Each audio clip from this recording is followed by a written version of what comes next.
Yan mga sir, bali no, ito yung Toyota Corolla, yung may problema sa ano sa RPM gauge niya. Yan. Baliktad yung nangyari, yung speedometer yung naangat kapag on ng susi pa lang, pag on pa lang hindi pa na start, naangat na yung ano, yung speedometer. Tapos yung RPM gauge ayaw gumana. Yan, kahit gasan ko yan mga sir, ayaw. Yan. Yan, tatanggalin ko to mga sir. Natanggal ko na yung ano, yung ito, yung cover dito. Tapos yung mga tornilyo, 4 lang na tornilyo yan mga sir. Yan, 1, 2, 3, 4. Tatanggal, hihilain na lang yan mga sir.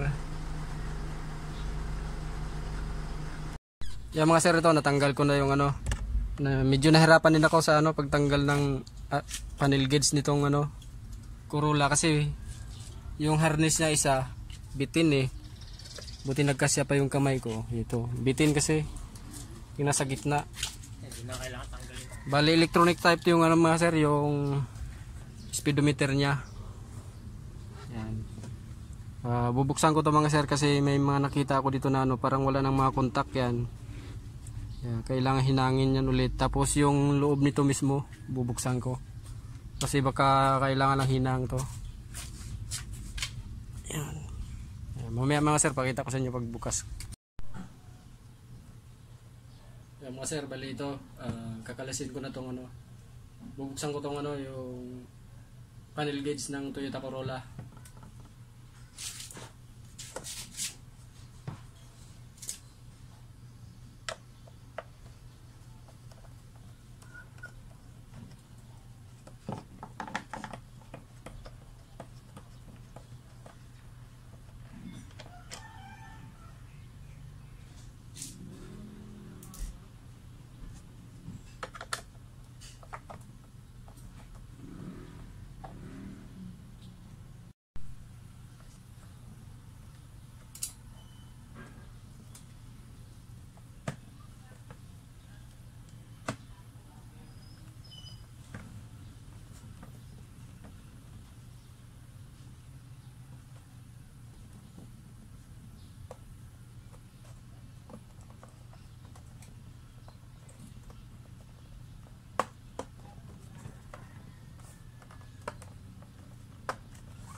Tingnan natin mga sir kung anong problema nito.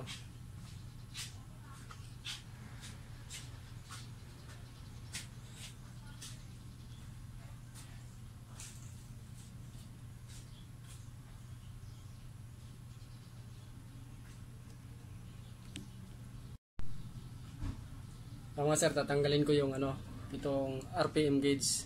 Ito yung una kong tatanggalin para makita ko kung anong problema dito sa loob dito.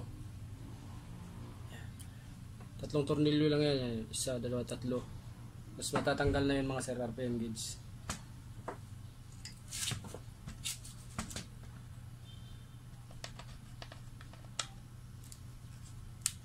Para makita ko mga sir kung bakit bakit hindi siya nagana, kung anong problema nito.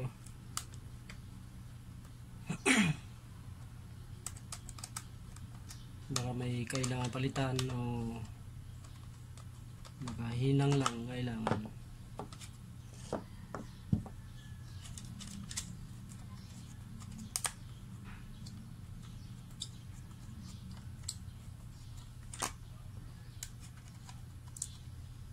Yan. May mga kalawang mga sir, oh. Kapal yung korosyon niya. Baka isa rin to sa dahilan eh, kaya hindi gumana. Tsaka pinagtataka ko rin mga sir, yung speedometer, bakit siya yung naangat, pag on pa lang ng susi, naangat na kagad eh. Kahit di pa natakbo yung sasakyan. Yan. Yan, ito mga sir, oh.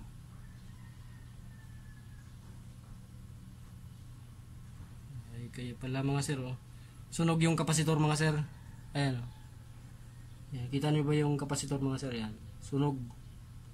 Ngayon titignan ko kung anong value, kasi meron akong stock na kapasitor. Baka hindi tugma yung value nito. Yan, dalawang kapasitor mga sir, sunog dito sa RPM gauge. Tatanggalin ko to mga sir, tapos titignan ko kung anong value. Malabo na, halos di na mabasa mga sir, oh, yung value niya.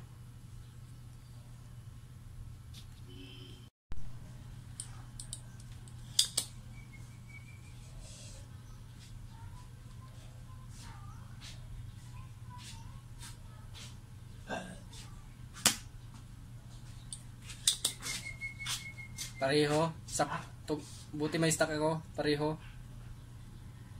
Tugma sa stock kong kapasitor. Speedometer. Mamaya, tignan ko. Meron din yan, transistor. Meron din yon. Baka isa lang sira yun kasi nakabuhay eh, no? Kaya nga eh.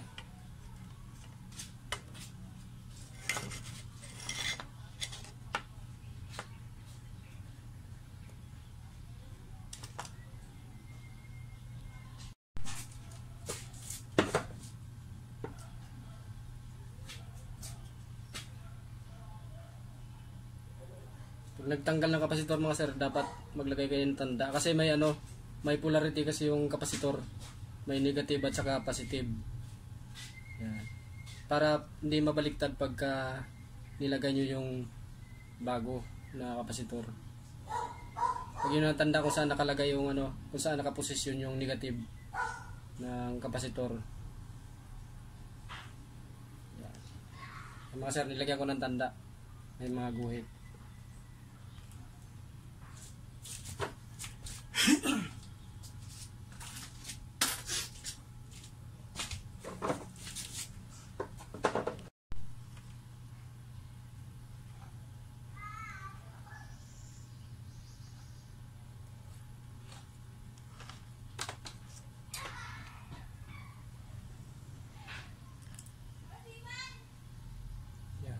Tama sir, yung kapasitor na tinanggal ko, ayan, sunog. Halos di na mabasa yung value. Yun. Kailangan ko pa ng flashlight eh, para makita yung value. 25 volts tapos 10 microfarad mga sir yung kapasitor. Sa Toyota Corolla to.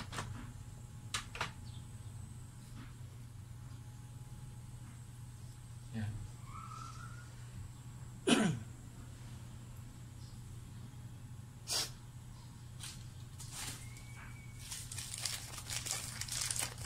Tama sir, may stock akong kapasitor na.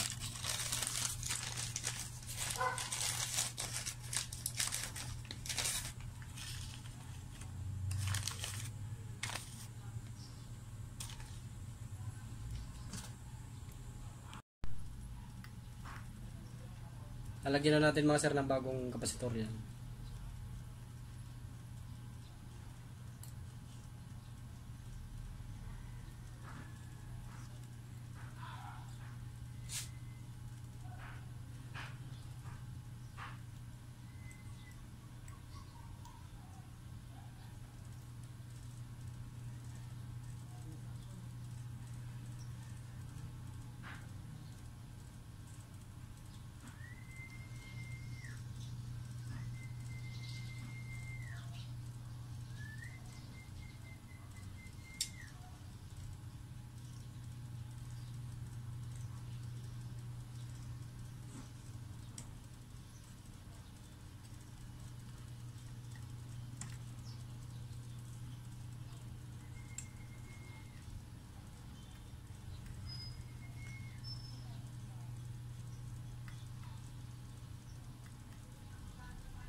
Ayan mga sir, na lagay ko na yung bago. Yan.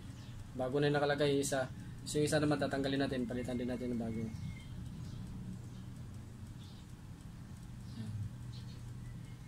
Yan yung isa mga sir. Oh.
Yan. So, mga sir, yung ano, pangalawa na kapasitor.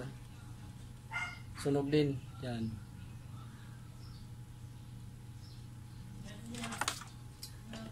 Paras lang yung value nila mga sir, 25 volts tapos 10 microfarad.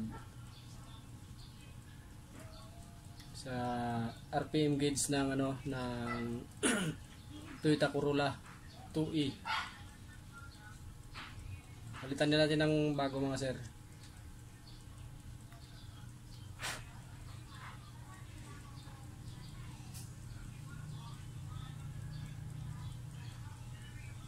Ito bago mga sir. Ayan.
Tapos siguraduhin nyo mga sir, yung sa paghinang nyo, walang nag-short dyan na, ano, na tingga.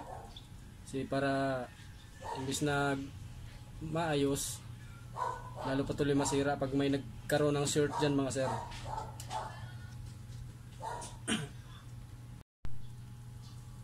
Yan mga sir, nalagay ko na pareho yung dalawang kapasitor sa ano dito. Sa RPM gauge. Yan. Kaya yan. Bali ito mga sir, parang ni-repair na rin yata dati ito. Yan, may mga bakas ng repair. May mga hinang na rin siya mga sir na hindi original na hinang. Yan.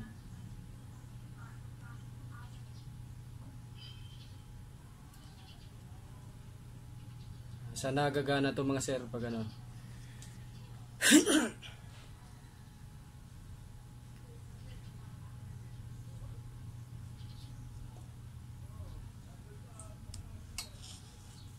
hinangan na rin natin ng panibago mga sir yung iba para sigurado.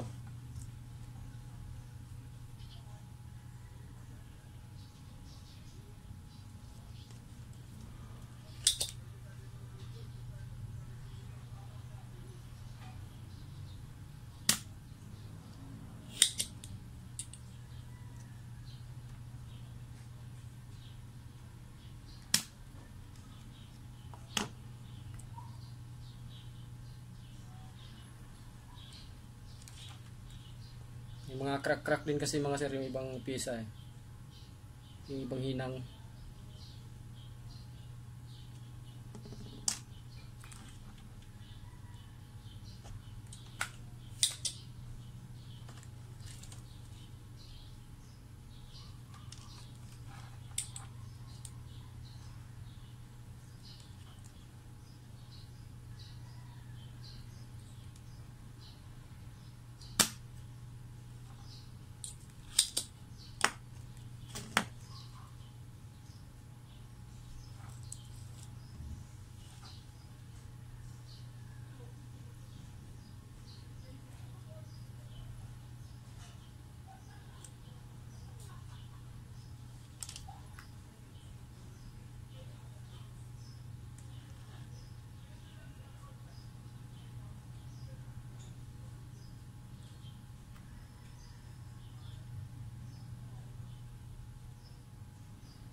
Ibalik ko na to dun mga sir sa ano.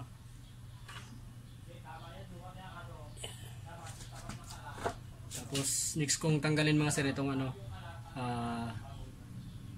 speedometer.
Ito naman mga sir, yung speedometer tanggalin ko para makita ko din anong problema.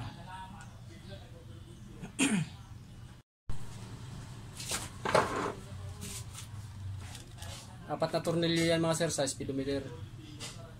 Isa, dalawa, tatlo, apat.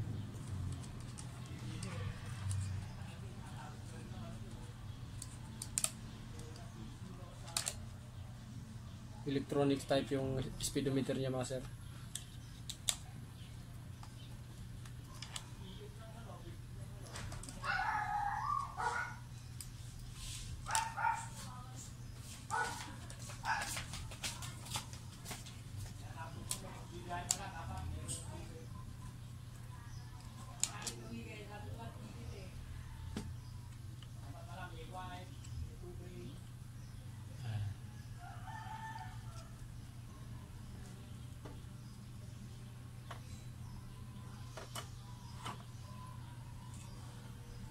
So mga sir, yung sa speedometer dyan.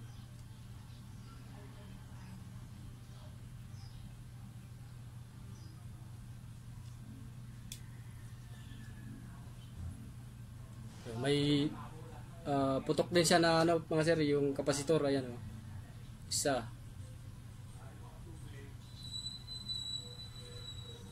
Isa lang yung kapasitor niya mga sir.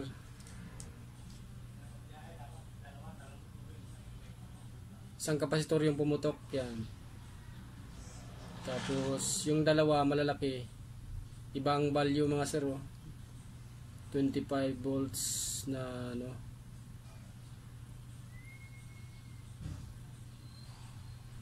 Same value lang. Malalaki lang siya mga sir. 25 volts din, tapos 10 microfarad. Palitan natin yan mga sir.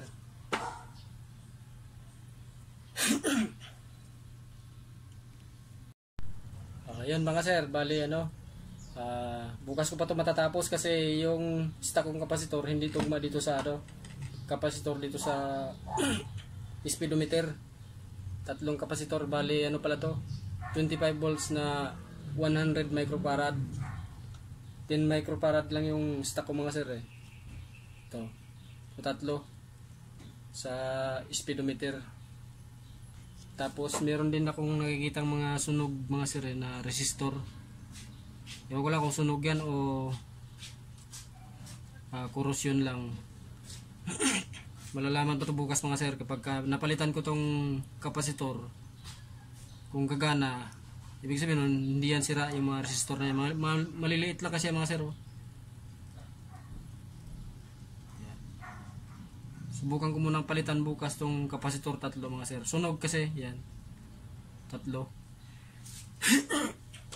Bali tatanggalin ko lang to ngayon.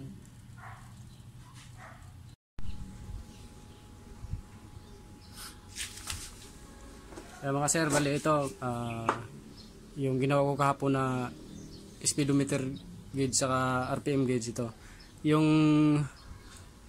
speedometer gauge ngayon ko lang natapos gawin ito. Yan.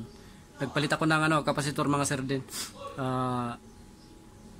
25 volts yung tatlo, pero magkaiba-iba yung microfarad niya. Ito 100 UF, 22 UF, tapos 6.8. Yan. Magkaiba yung microfarad nila mga sir.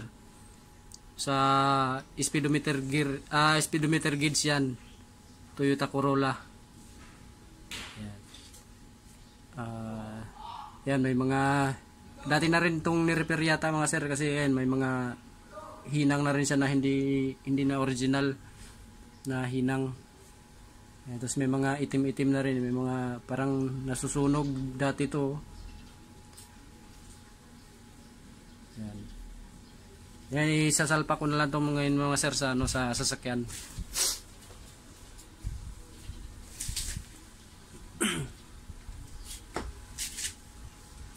Yung mga sobra na paa ng kapasitor mga sir, puputulin natin yan.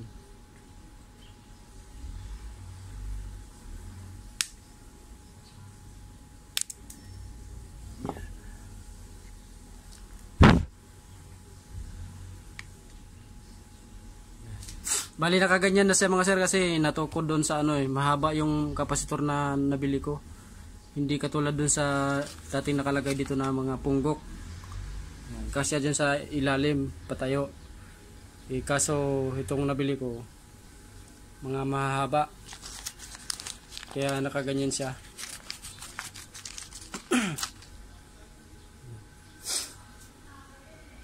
Sasalpa ko na lang ito mga sir sa sasakyan. Bali, gilagay ko na to sa panel gauge. Yan mga sir, bali ito, binaklas ko ulit yung ano, yung tawag nito, yung speedometer dun sa panel gauge ng ano, ng Corolla na ginawa ko. Kasi tinesting na namin kanina mga sir, yung sinalpak ko na to dun sa sasakyan kanina. Kaso yung ano, yung RPM gauge mga sir gumana kasi napalitan ko na rin ng kapasitor yon. Maganda yung ano, yung response ng ano, ng RPM gauge. Ang problema itong speedometer, hindi talaga gumana. Kumbaga ano, pag under ng sasakyan, naangat din yung ano, yung itong pointer niya.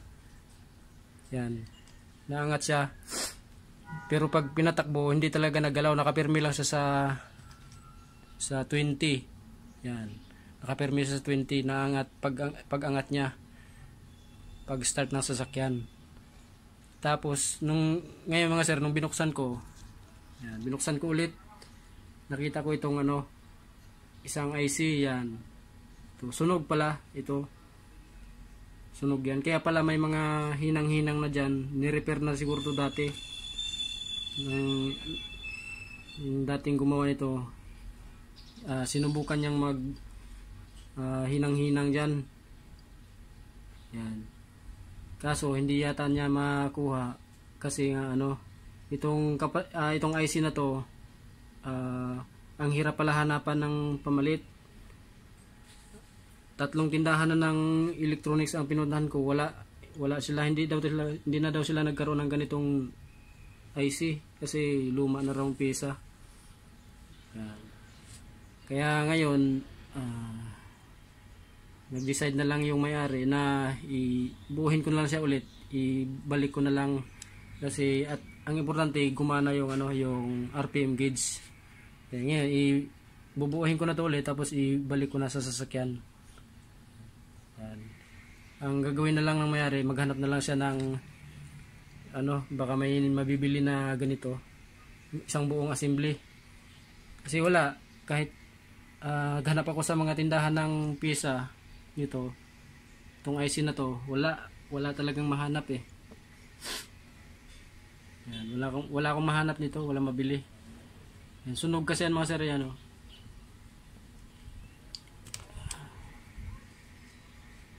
Yan, sunog. Ayan Yan yung dahilan mga sir, kaya pag on pala ng susi, naangat na tong pointer ng speedometer. Hanggang sa pag-start ganun talaga. Kapag kahit itakbo, patakbuhin yung sasakyan, nakapirmi lang siya dyan sa 20. Yan. Kasi sunog tong IC. Shorted siya mga sir. Kaya pala napansin ko nung pagbukas ko pa lang nito, may mga hinang-hinang na hindi na original yung mga hinang nito mga sir. Ayan. Ni-repair na rin siya dati. Kasi hindi rin naayos nung dating nag-repair. Yan. Importante mga sir, napagana ko yung RPM gauge. Yan, nakausap ko na rin yung may-ari. Isalpak ko na lang to. Pakita ko na lang sa inyo mga sir pagka nakasalpak na doon sa sasakyan. So mga sir, bali ito na yung nasalpak ko na yung yung panel gauge. Yan, hindi ko na video kung paano ko nilagay mga sir kasi nahirapan ako salpak nito dahil yung mga harness sa likod masyadong bitin, kaya nahirapan ako mag-video. Yan, ito nasalpak ko na mga sir, bali titesting na natin. Pakita ko sa inyo mga sir yung resulta.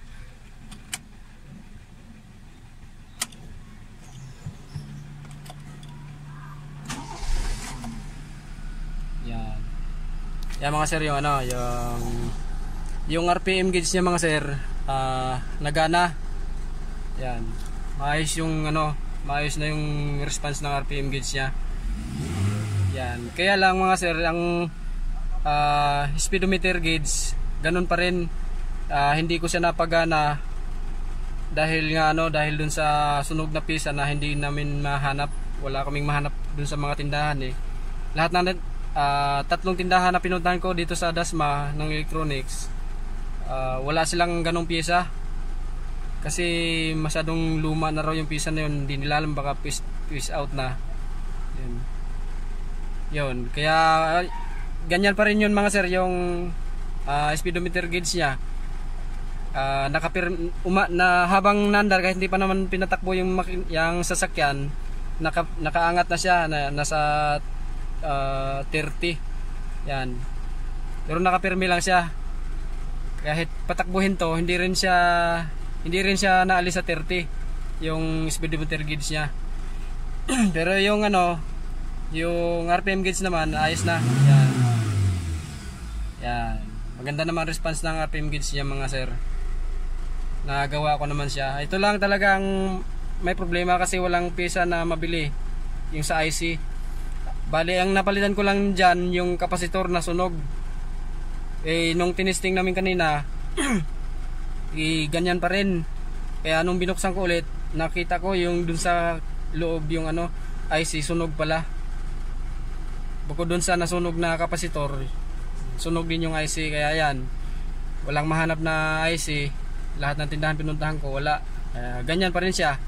Nag-decide naman yung mayari na isalpak na lang. Importante nagana yung RPM gauge. Yun lang mga sir. Bali ang pinalitan ko lang din sa RPM gauge yung dalawang kapasitor. Sunog din siya. Yun lang, mga maraming salamat.